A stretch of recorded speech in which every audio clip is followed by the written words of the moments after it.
Olá, seguidores do canal 70 vezes 7 Espiritismo.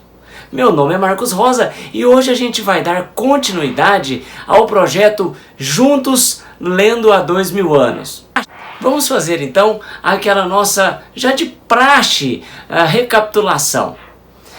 Aqui nesse momento é importante que você se recorde de algumas situações. Primeiro, que o casal Lívia e Públio estão mal. Públio supõe que Lívia o trai com Pilatos. Você se lembra daquele estratagema feito por Fúvia e Sulpício, onde Públio fica numa janela vendo Lívia sair dos aposentos privados de Pilatos. Então Públio chega para Lívia e diz: olha, não temos mais vida de casal, você vai ficar nessa casa apenas para cuidar da Flavinha. E não quero mais qualquer tipo de intimidade com você, né? Ele podia matá-la, mas ele não vai matá-la por isso, e fica assim, né? Até foi a última leitura que fizemos. Você deve se lembrar também de André de Gioras. André de Gioras, pai de Saul. E quem é o Saul? Saul foi aquele rapaz que supostamente atirou uma pedrinha em Lívia quando eles estavam chegando na Judéia, né? E aí ele foi preso, foi açoitado, foi mandado para as galeras, a mando de Públio, porque Públio tinha consigo que precisava mostrar seu poder. Então ele foi encaminhado às galeras. Como ele estava desenganado, porque na verdade quem ia para as galeras era mesmo que uma pena de morte, as pessoas, os serventuários corruptos da época, pegavam esses cidadãos e vendiam como escravos. Então Saul foi vendido como escravo lá para Roma. E quem adquirira Saul foi Flamínio. Flamínio, que era um amigo, um amigão mesmo, um pouco mais velho, mas era como se fosse um irmão que dava conselhos a Públio lá em Roma. Então, essa recordação é fundamental para você nesses capítulos que vêm hoje. Pois bem, você deve se lembrar também que Semele, uma das servas da casa de Públio, foi quem pegou o Marcos, filho de Públio e Lívia, e entregou para André de Gioras na calada da noite. Então, feita essa recordação de Semele, de Saul e de André de Gioras, acho que agora fica tranquila a nossa leitura conjunta de hoje. Pois bem, o que acontece? Públio está atrás de Marcos, ele não perdeu as esperanças de encontrar Marcos, e ele coloca os seus servos, notadamente aqueles que tinham que vigiar a casa à noite, quando o Marcos foi raptado, e as servas, dentre elas Semele, né, que deveriam estar com Marcos e não estavam, e Marcos sumiu. Então ele coloca esses servos para todos os dias procurar pelo menino. Semele, como era mulher, ganhava ali Semele e as outras meninas ganhavam ali um momento de repouso. Nesse momento de repouso, Semele ia falar com André de Gioras. Ela estava sempre ali próximo a André de Gioras. Ou seja, nobre seguidor, Semele sabia onde Marcos estava a todo tempo. Fazia-se de sonsa ali, né? Não queria ser punida, né? Estava honrando o compromisso que fizera com André de Gioras. Muito bem, e aí, certa feita, o Públio resolveu dar uma enorme quantia de dinheiro para quem trouxesse Marcos de volta para casa. E isso meio que balançou Semele, porque Semele ia se casar com Benjamim, mas não tinha dinheiro. E isso deu uma balançada em Semele, e André de Gioras, numa dessas conversas com Semele, ele percebe, ele é muito astucioso, né? Então ele percebe e pergunta para Semele do casamento, né? E Semele fala: nós estamos sem dinheiro e tal. E aí André de Gioras percebe e fala: olha, essa moça vai me trair. Essa moça, em busca dessa enorme quantia de dinheiro, vai contar onde Marcos está, e aí minha vingança vai por água abaixo. Então ele vai até a adega da casa e coloca lá um veneno no vinho da moça e entrega para ela. E na hora que ela ia embora, não, fica mais um pouco, aquela história, tem que tomar um vinho comigo, e ela vai, toma esse veneno. O veneno tem uma duração de 6 horas, ali até 6 horas ela estaria morta. E assim foi feito. Semele então bebe o vinho envenenado, vai embora, chega na casa de Públio e começa a passar mal. Chama Ana, aquela serva de Lívia, confidente de Lívia, chama Ana, mas já está assim nos últimos suspiros, e diz a Ana apenas que quer o perdão. Não dá tempo de falar mais nada. Nesse momento a gente fica assim, ela vai contar, ela vai falar onde está o menino, mas não dá tempo. E aí o médico vem para socorrê-la e diagnostica apenas como um infarto, né? Então passou-se, a morte de Semele ficou por isso mesmo. Públio então o livro retoma Públio, e Públio resolve fazer uma viagem. Ele vai fazer uma viagem de trabalho, vai passar por vários pontos ali daquela região e vai ficar muito tempo fora. Chama a Lívia e diz, olha Lívia, eu vou viajar, não vou te levar, porque eu tenho que passar por muitos pontos, isso vai ser cansativo para você, eu quero que você fique aqui, cumprindo a sua função de mãe, digna. Está dizendo nas entrelinhas que ela não pode fazer nada lá com o Pilatos, né? Ele dá essa alfinetada nela, e a mulher tem que ficar calada. Naquela época a submissão era muito grande, e ela não podia falar nada. Ele então parte em viagem e começa a visitar, né, dentro do seu orgulho, da sua vaidade. A cada ponto que ele para é um festejo, uma homenagem. O senador está passando por ali, ele acha isso muito bom, vaidoso, né? E quando ele chega na Galileia, quem está na Galileia? Quem? Sulpício. Ele não vê Sulpício, mas Sulpício o vê.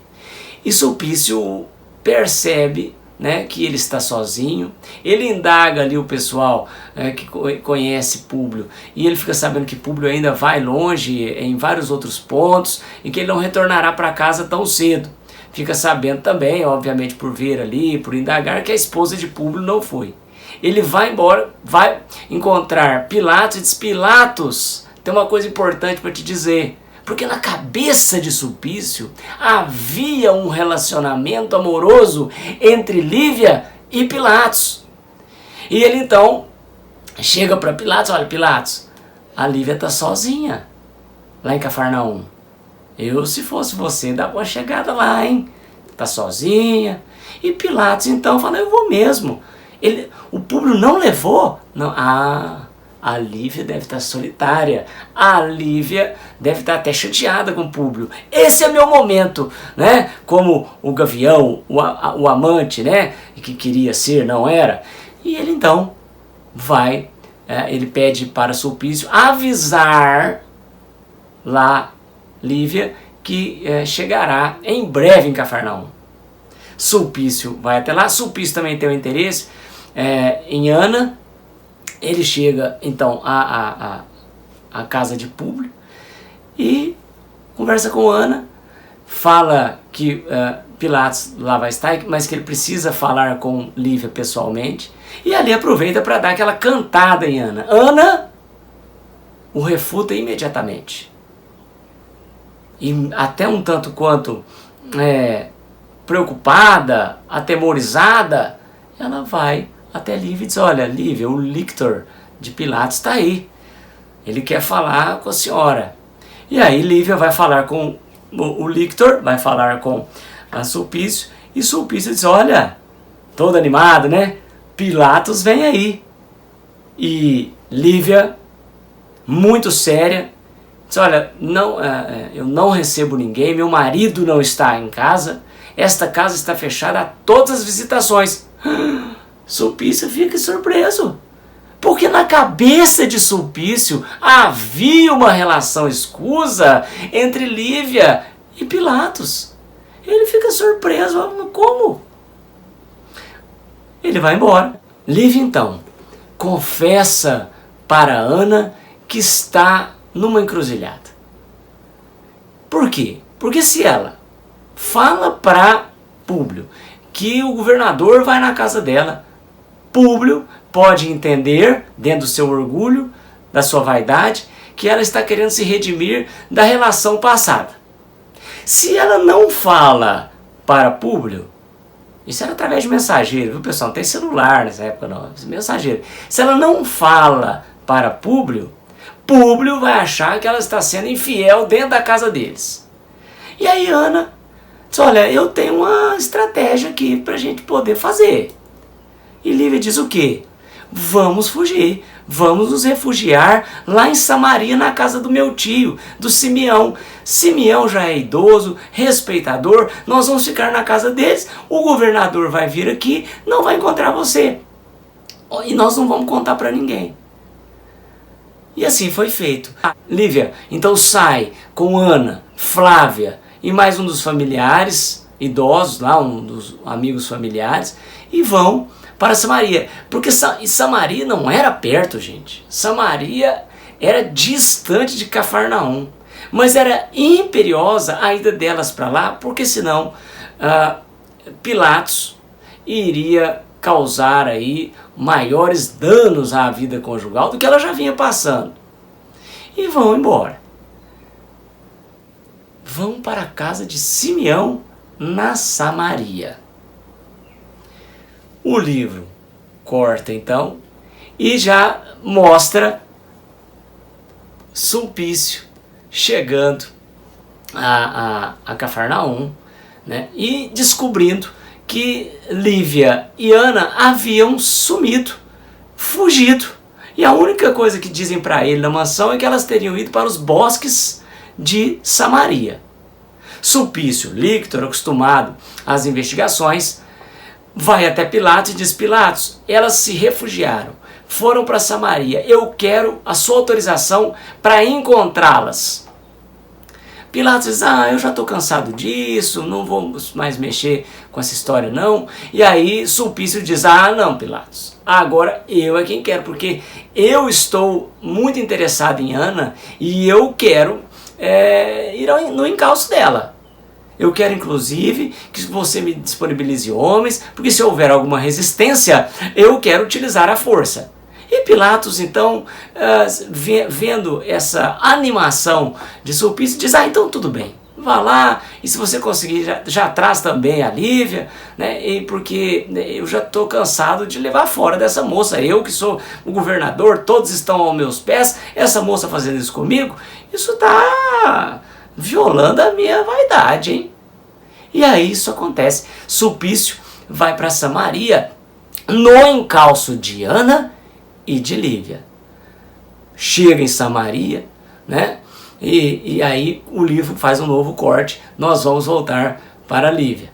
Lívia também chega a Samaria um pouco antes, encontra-se com Simeão. Simeão as recebe com lágrimas nos olhos. As moças estão ali muito satisfeitas com aquela simplicidade da vida em Samaria. Simeão está compilando, escrevendo tudo o que Jesus havia dito. Lembre-se que Simeão era um seguidor de Jesus junto com Ana, e como Jesus nada havia escrito, Simeão estava escrevendo. Ele fazia assembleias, né, para contar o que Jesus havia ensinado, e havia muitos seguidores.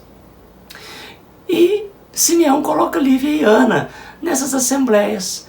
Ele contava dos últimos dias de Jesus, né, muito emocionado, todo mundo ouvindo aquela história, e ele começou a ter uma intuição sobre o que estava acontecendo com Ana, Lívia, e o que iria acontecer com ele.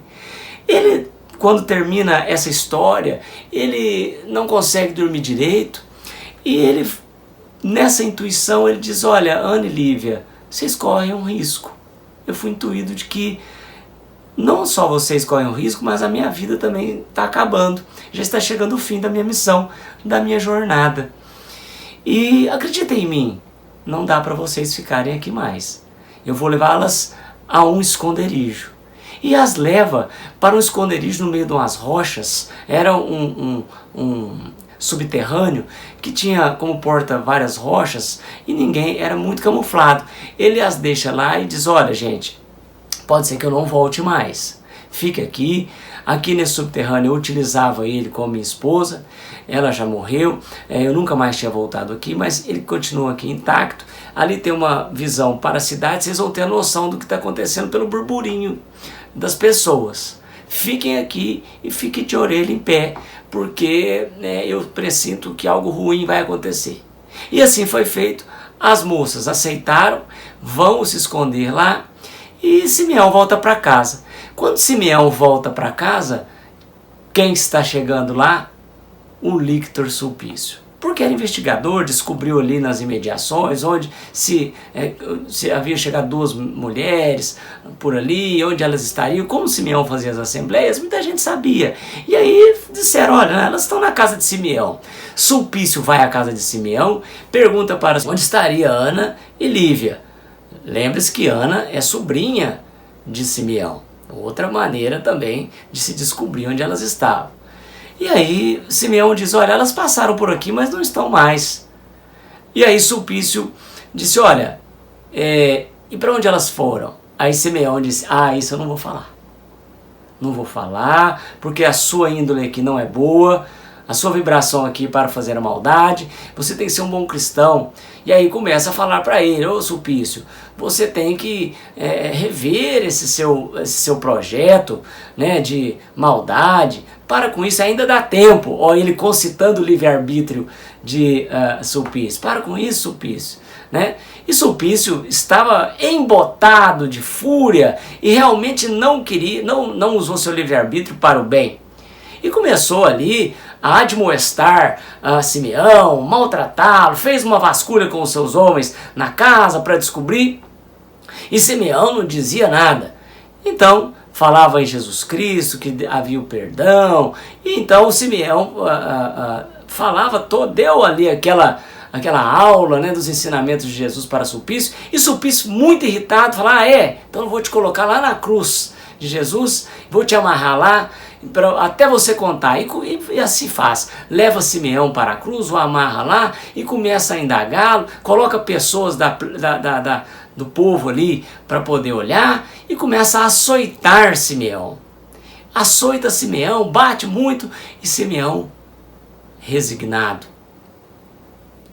sabendo do que iria acontecer com ele, posto que fora intuído. Simeão, apanhando ali, viu muitos amigos dele. O lictor pergunta a alguém deles se conhecia Simeão, todos o negam. E Simeão diz, né, claramente no livro que isso que machucou mais ele não foi a prova física, mas essa questão de ser negado, mas ele lembra de Jesus também, que aconteceu o mesmo. E ele fica resoluto. Simeão apanha muito, toma muita chibatada, e não fala nada, pensando em Jesus, no Calvário sofrido pelo Mestre. O lictor estava explodindo em ódio. E ao perceber que Simeão nada diria, mata-o com uma espada no coração. Simeão, então, no livro descreve, né, a cena de sangue que ali se faz. Simeão desencarna, vai ser recebido pela espiritualidade, numa cena linda que você tem que ler aqui. E Sulpício, com sua raiva, com seu ódio, cada vez mais elevados em razão da resignação de Simeão, continua a açoitar o corpo morto. E vai açoitando cada vez mais. A cruz era uma cruz rasa, ela não tinha profundidade no solo. Ele vai açoitando tanto o corpo que está preso à cruz, que a cruz não aguenta e cai e mata Sulpício, né, de uma maneira também bem terrível, aqui demonstrada pelo livro. Ela esmaga o crânio de Sulpício. Ou seja, Simeão morre, e Sulpício morre. Lívia e Ana, que estavam lá nas imediações, camufladas, escondidas, veem tudo, percebem tudo. E Lívia não aguenta, sai do esconderijo e vai lá para tirar os despojos, porque Simeão, o livro fala bem, estava parecendo uma massa, de tanto que foi assoltado, uma massa de carne e sangue.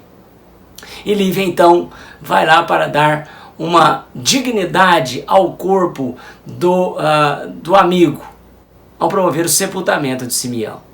O livro corta então para Públio. Públio retorna para Cafarnaum, Lívia também vai embora, eles se encontram e Lívia conta tudo para Públio. O que acontecera, né? Do arroubo de Pilatos, que queria ir à casa deles na ausência do senador, que ela teve que fugir, enfim, tudo que acabamos de dizer aqui. Públio ouve Lívia, mas não demonstra qualquer forma aí de perdão ou de achar que Lívia nunca tivera feito nada. Então, no livro ele fala que até o coração de Públio acha que Lívia é inocente, mas que ele, como senador, no alto do seu orgulho, não poderia aceitar o fato de ele ter enganado no seu julgamento, né? Então, ele não vai dar a mão à palmatória.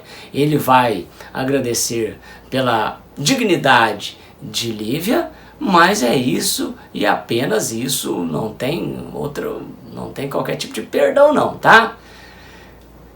E aí nós temos Pilatos com sede de vingança pelo fato de seu amigo Sulpício ter morrido daquela maneira, e ele começa a fazer a sua vingança de que forma? Ele administrativamente, ele era governador, começa a humilhar a população de Samaria. A população de Samaria, muito em prejuízo em razão dos atos de Pilatos, vai reclamar para quem? Para Públio, senador. Então muitos vão a Públio reclamar de Pilatos. Pilatos já não era um cara que Públio gostava muito, por tudo que você já sabe. Então Públio resolve, também administrativamente, tentar remover Pilatos. Ele vai mandar um processo para Roma, informando todas as atrocidades e más administrações de Pilatos, né, porque aí Públio também resolveria um outro problema. Né? Pilatos e seus roubos com sua mulher não poderiam ficar dessa maneira, ao orgulho de Públio. Então, ele também tenta resolver dessa maneira administrativa. E o livro mostra que ele consegue. Pilatos vai ser removido, vai para Viena, vai perder então todo o seu poder, né, o material, né, Pilatos, que também tinha sua vaidade, e 3 anos depois Pilatos suicida. Olha a dívida que Pilatos leva para si, hein? Além de toda essa história, ainda tem um suicídio ao final. Não perca o Memórias de um Suicida, que também é comentado aqui no canal, veja aí os cards e vou deixar o link também na descrição do vídeo. Perfeito? Bom, e aí encerra-se a parte 1 do livro. Estamos indo para a parte 2. Ó, que legal, parte 2 e última. Pois bem, passam-se 10 anos e aí começa a parte 2 do livro. Então, nós vemos a descrição de um Públio que ainda mantém-se viril, né? Não há muitos cabelos brancos, né? E ele faz um paralelo com Lívia. Lívia está com algumas rugas, está envelhecida, ela que for uma mulher bonita, já há cabelos prateados ali, e ficam demonstrando que é o sofrimento de Lívia, né, que teve que aguentar calada todas as injúrias do marido, as desconfianças do marido, sendo ela uma pessoa tão honesta. Também teve a perda de Marcos, que para uma mãe é terrível. Então isso tudo traz um envelhecimento precoce a Lívia. Então o livro faz esse paralelo entre o casal. Públio, então, passados 10 anos, entende que ele, mesmo que alguém mostre Marcos para ele, ele não vai mais conhecer, porque Marcos já teria aí seus 10 anos de idade. E o que prendia Públio ali na Palestina, toda a família, era a tentativa de achar Marcos. E Públio então resolve ir embora para Roma. Ele disse, olha, não vou encontrar mais Marcos, se eu encontrar também não vou conhecer. Não tinha DNA, pessoal, na época. Hoje, se você encontra um filho que você perdeu 10 anos, você faz DNA, você descobre se é seu ou não. Ou naquela época não tinha, então, vamos embora. E retornam para Roma, né? Nesse ínterim, nós temos a notícia de que Flamínio está muito doente, está já finalmente, nos estertores da vida. Isso também faz com que a família se desloque para Roma. Chegam em Roma e aí você percebe que eles ficam desorientados quando não vem Flamínio lá no porto a buscá-los. Eles vão ver dois rapazes que são Plínio e Agripa. Lembra do Plínio e do Agripa? Filhos de Flamínio e Calpurnia. Eles vão lá. E aí, gente, começa a descrição de Flavinha, filha de Públio e de Lívia. Ela já é moça, tem mais de 20 anos e é bela. Os dois rapazes, Agripa e Plínio, vão buscá-la e Plínio fica deslumbrado com Flavinha e ela com ele. A Agripa também fica deslumbrado com a beleza de Flavinha. Mas o Plínio ele é mais arrojado, ele já vai lá dar o braço para Flavinha e eles vão rumo a Roma. Eles procuram então a casa de Flamínio. Flamínio realmente está muito adoentado, ele está no leito já mesmo de morte, e aí eles encontram, Públio fala com Flamínio, Flamínio diz a Públio que teve um sonho, olha só, lembra do sonho do Públio lá atrás que fez ele ir para a Palestina? Pois é, Flamínio teve um sonho muito parecido, eles estavam na época lá de Cantilina. Ele lembrava no sonho que era companheiro de Públio, que na época era Sura, né? Públio é a encarnação de Sura, né? E que Públio, como Sura, adorava torturar os inimigos políticos e ver, perfurar os olhos deles. E com riqueza de detalhes, pessoal, o Flamínio conta tudo para Públio. Públio acha que aquilo, olha só, Públio é descrente. Públio acha que aquilo é embora ficasse um pouco mexido, mas ele acha que aquilo já é uma alucinação do Flamínio que está à beira da morte.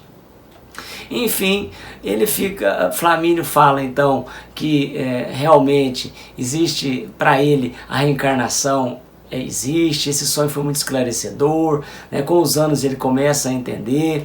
Públio fala de Jesus também para Flamínio. Ali estão à beira do leito de morte, estão ali os filhos, Agripa, Plínio, está também Flavinha, está Calpurnia, né? E realmente Flamínio ele vai desencarnar na presença de todos. O livro retrata bem esse desencarne de Flamínio, todos se ajoelham no momento crucial e último, né? E quem está ali em espírito para receber Flamínio? Nada mais, nada menos do que Simeão. E assim terminamos o capítulo 1 da segunda parte desta obra incrível chamada Há 2000 anos. Se você não é inscrito no canal, inscreva-se, deixe seu like e compartilhe com os amigos. Até o próximo vídeo, pessoal!